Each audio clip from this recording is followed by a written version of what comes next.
మన వార్తా విశ్లేషణ కార్యక్రమం కాంగ్రెస్ గవర్నమెంట్ రాకముందు నుంచి, కాంగ్రెస్ గవర్నమెంట్ అనౌన్స్ చేసిన దగ్గర నుంచి ఈ కుల గణన గురించి మనం చాలా ఇంపార్టెంట్ వార్తలు బయటకు చెప్పడం జరిగింది.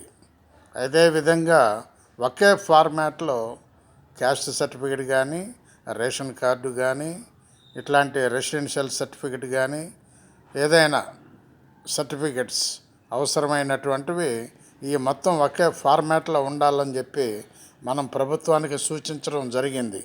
దాని ప్రకారంగానే మొన్న ఎలక్షన్లో ఆ యొక్క అనౌన్స్మెంట్ చేయటం జరిగింది ప్రభుత్వం. ఏమనంటే, ఒకే ఫార్మాట్లో మీరు ఇవన్నీ రికార్డు చేయండి అని చెప్పి సర్వేకి ఇవ్వటం జరిగింది.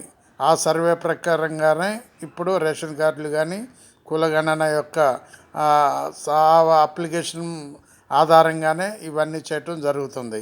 ఆరోగ్యశ్రీ కార్డు కూడా మెడికల్ సంబంధించినటువంటిది దీని ద్వారానే జరుగుతుంది.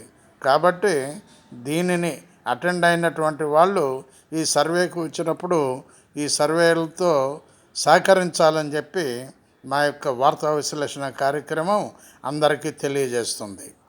బివి ప్రసాద్, హైదరాబాద్.